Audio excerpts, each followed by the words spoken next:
Folks, my name is Felicia Sullivan. I'm the instructor for the Civic Engagement course. This is a tour of sort of the basic course elements and where you can find things within the Blackboard class shell, just to get you a little bit oriented if you're unfamiliar with sort of the Blackboard system or taking courses online in general. When you first log on to the UMass Boston online system, you click on the Civic Engagement course, you will come to this landing page, which is the What's New page. This main page has just some basic elements for you to kind of get a quick understanding of what's going on. Any new announcements will show up here in this top box here. Any updates to the course shell will be in the What's New section. New messages that have been arriving are here. And then there's sort of an alert system that kind of gives you information about past due or assignments that need to be completed that you may not have handed in. There is sort of access to some of UMass Boston's online learning resources, Atomic Learning. And then there's just sort of an overall to-do list that should be populated with items of what's coming up, what's past, what's coming, what's going to be due pretty soon, to sort of keep you abreast of what is happening. I would suggest that when you first come to the course shell that you've obviously watching this course tour, so that's the first thing.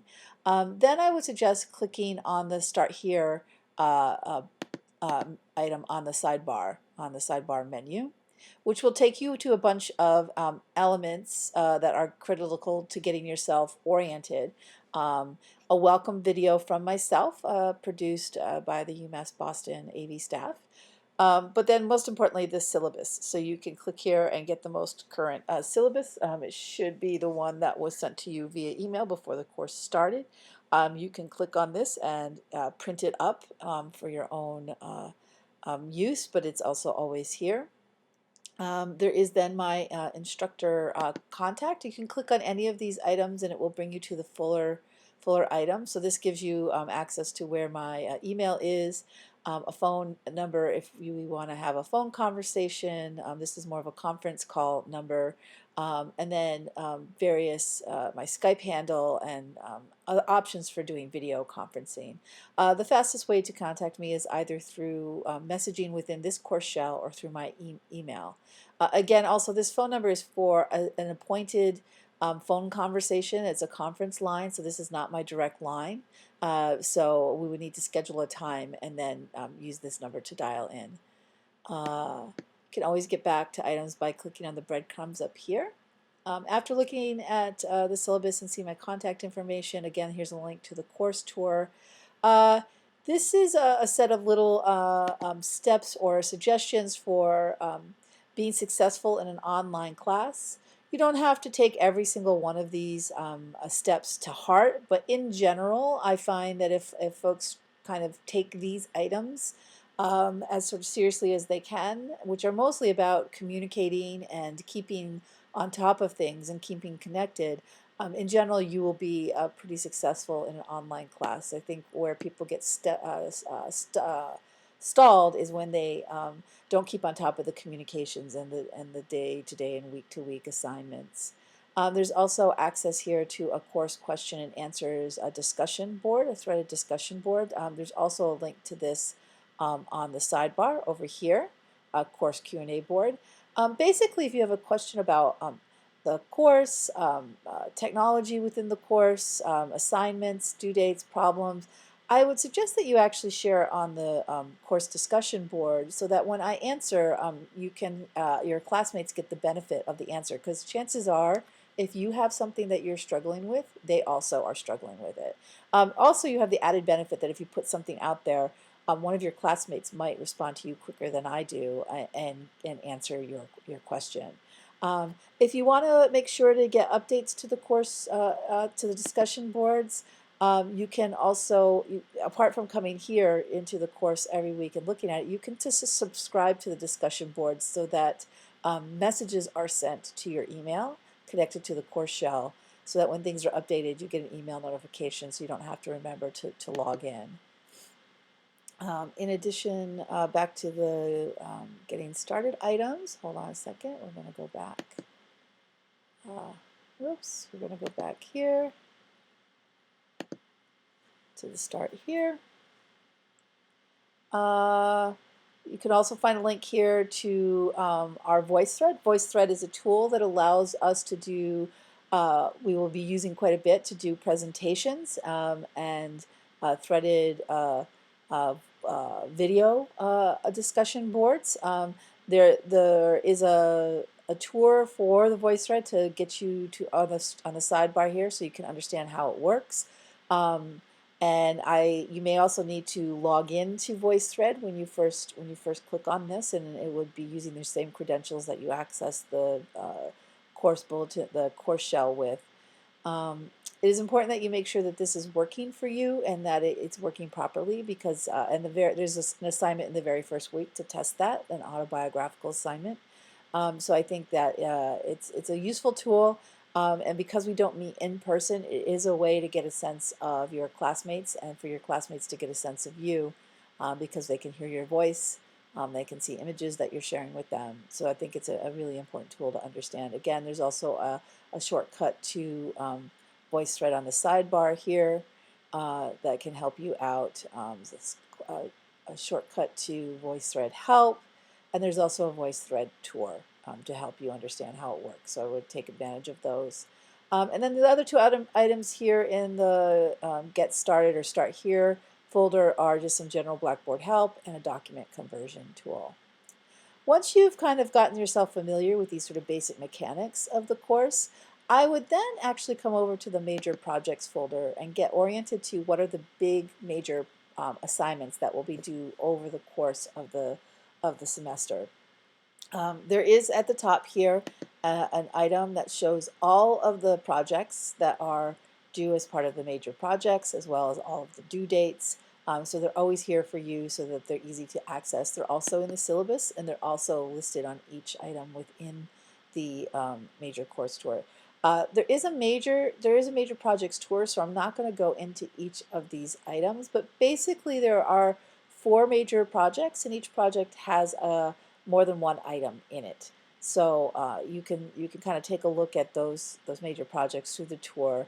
There is also a bonus assignment for those who are interested, and an alternative assignment which basically needs permission if you're going to do it, and I only allow the alternative if folks have run into situations over the course of the semester that have put them significantly behind in submitting the weekly assignments. I put this out here because I want folks to be aware that there is, if you are sort of struggling or have run into problems, that there is an alternative. Sometimes folks who feel very familiar with online learning or college courses understand that there's always alternatives, but not everybody always knows that. So I want to state it very upfront that there's always something to do if you sort of find yourself mid-semester having missed some significant weekly sessions. Again, you need permission to do this alternative, and there's certain conditions that that need to be met to do that alternative assignment.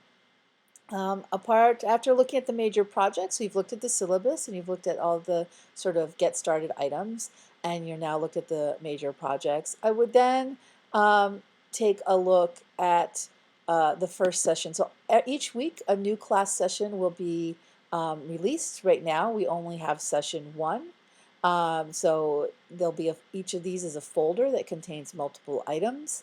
So right now we see session 1, which is a general introduction and overview of the course, going for the first week of classes. And if we click on this, we will get a sense of all of the things that are part of session 1.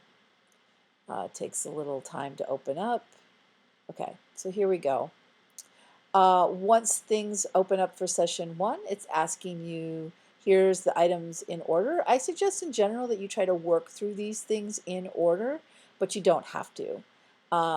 1, there's Start Here, which will take you back to that Start Here item. If you haven't looked at it already, it's kind of saying, hey, come back here and look at these items. If you've already looked at it, you can skip that for session 1. There's then a class discussion board. This main class discussion board is where we will share, each week there will be a summary of one of the chapters in the Better Together book done by one of your classmates. that classmate will also provide some discussion questions. And this discussion board is where those class summaries and class discussions will happen, as well as you can add other sort of interesting insights you might have gotten from the materials. Then there is usually some sort of grounding assignment or some sort of little assignment to start out with each week.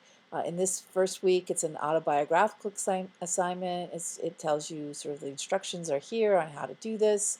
Read through them. When you're going through each session each week and looking at items, if anything seems unclear or confusing, certainly I first post it in the course question and answers so we can I can share answers with you if you're trying to look for clarification. You can also always feel free to email me using the messaging tool within this Blackboard shell. And then alternatively, you could email me at my UMass Boston contact, which again, my contact information is here in the instructor contact. There then is the course shell has a link to VoiceThread and then a tour of VoiceThread just in case you haven't looked at them already. I'm not going to click on them right now. You can then click on the readings and resources for the week, which that's usually a content item as well. So there's a grounding assignment, then usually some readings and resources, and then a key insight. So the key insight is basically taking all the material from the current week and thinking about what really struck you as super interesting or insightful, and basically sharing 1 or 2 sentences about something that really got triggered in your brain. A key insight is not a synthesis of the readings, is not a demonstration that you've done the readings. I'm not really interested in having you reiterate all the things you've read. What I'm more interested in is your thinking. So what is it about the materials this week that really got you excited, got you perplexed, sort of challenged your thinking, or was an aha for you? It's basically some new thinking that you've come to as a result of engaging with the materials.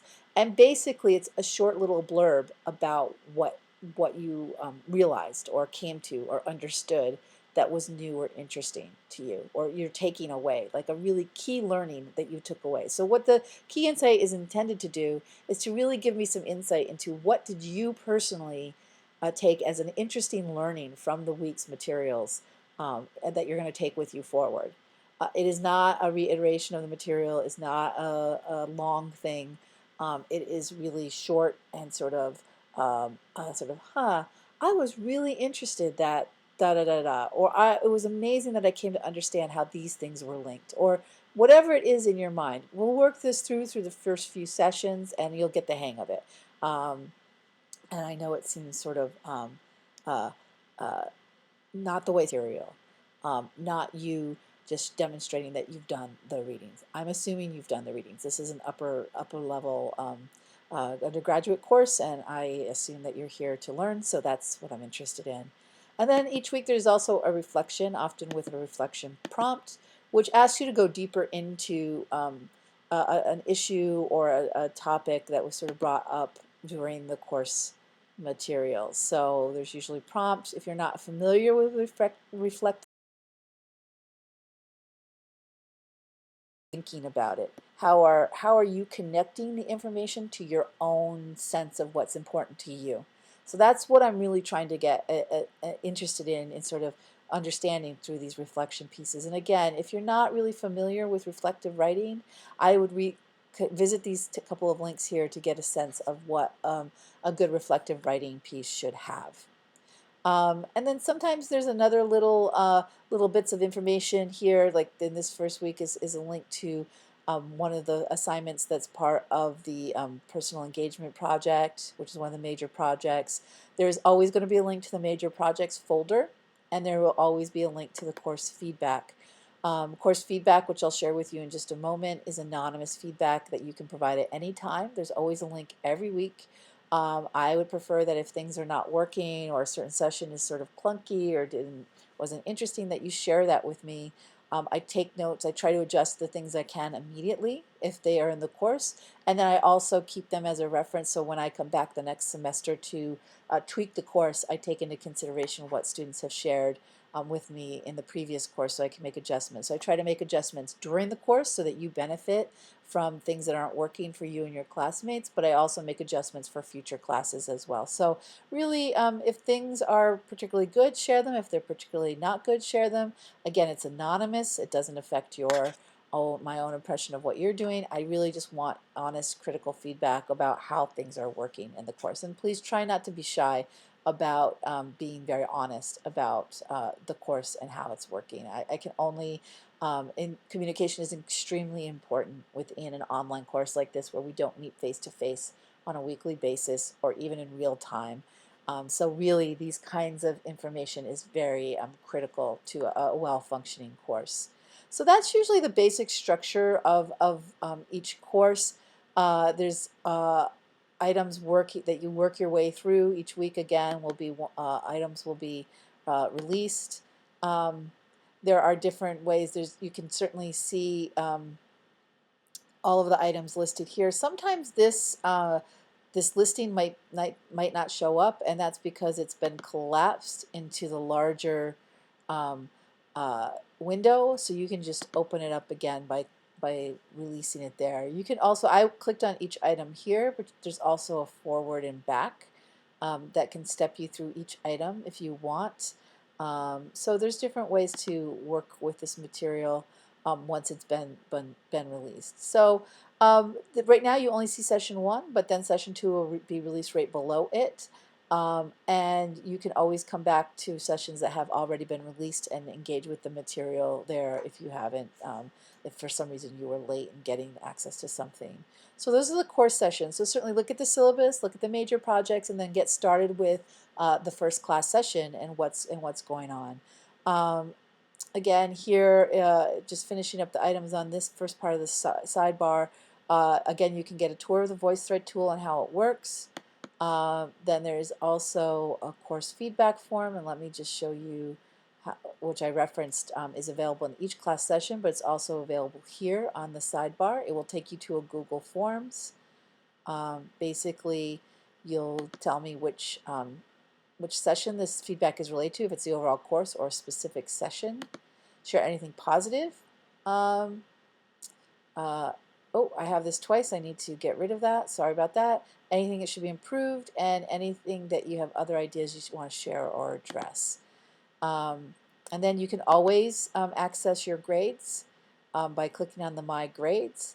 And it should list all of the assignments. I am pretty good about keeping on top of grading. Most assignments are due on Monday mornings, and I usually have things graded by the end of the following weekend or before the next set of assignments are due.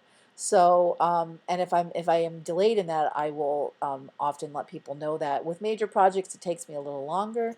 But I will, I'm pretty timely about this stuff, and so you can kind of keep on top of where you're at in terms of assignments and things that are being graded. So, you know, check this out and make sure that things are where you think they are. If you see that something doesn't have a grade, please let me know. It could be that it slipped my attention, or you thought you submitted it and it didn't get submitted, or something else kooky has happened. Or sometimes if there's, sometimes the system will put a 0, and even if I've regraded something, it won't override the old grade. So just if there's anything that you think looks not right here, let me know. It's fine to let me know. I'm pretty responsive, and I want to make sure that you're keeping on top of things, and that I'm keeping on top of things to help you succeed in the course.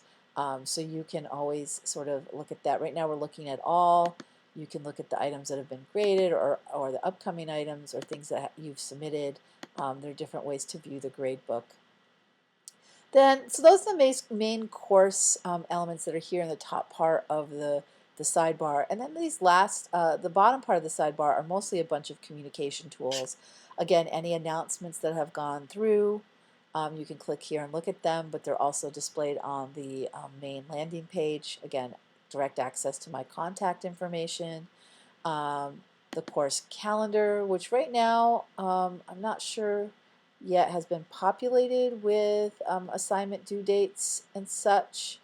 because the course has not been released yet. Let us see.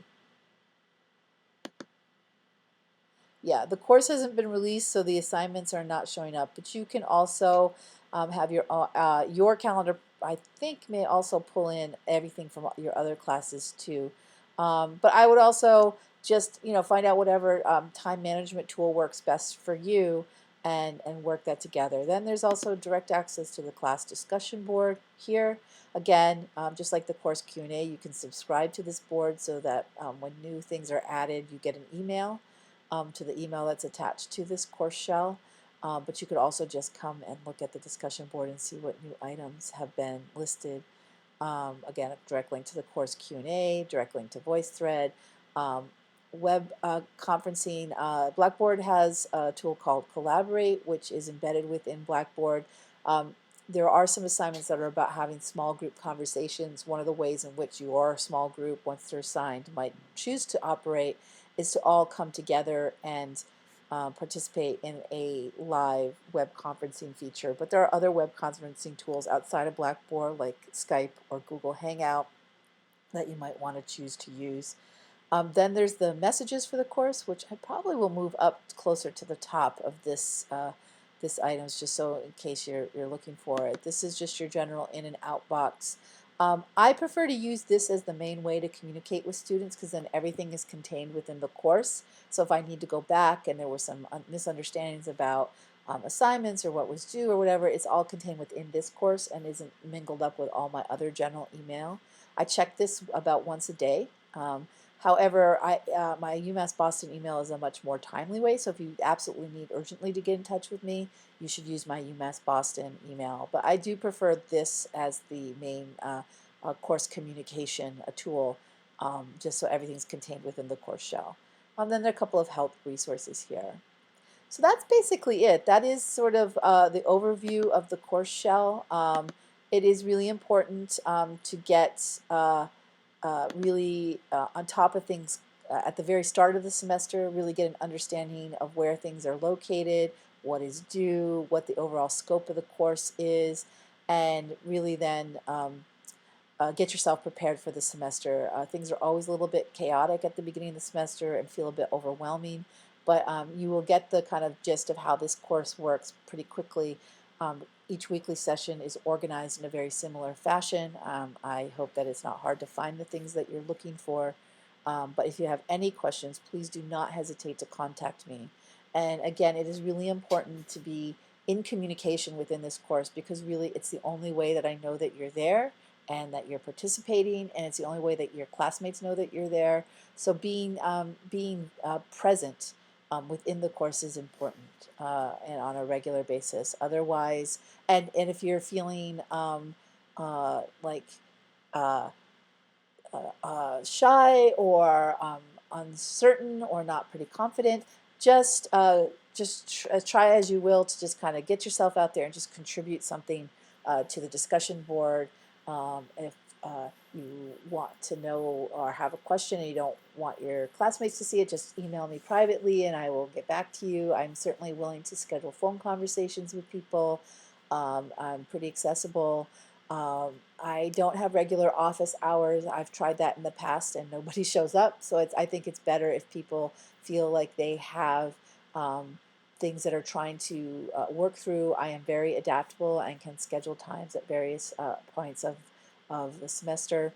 I should note, however, that I do not have a physical presence on the UMass Boston campus, and I do not have an office there, and I don't go to campus very often. I am housed, my regular day-to-day work is housed at Tufts University, which is located in Somerville on the Somerville-Medford border, which is very much near the Davis T stop. I can certainly meet within that Davis Square area very easily, much more easily than getting to the UMass Boston campus, and I'm very agreeable to meeting virtually using Skype or Google Hangout or the course web conferencing or via phone or via chat, whatever works for you.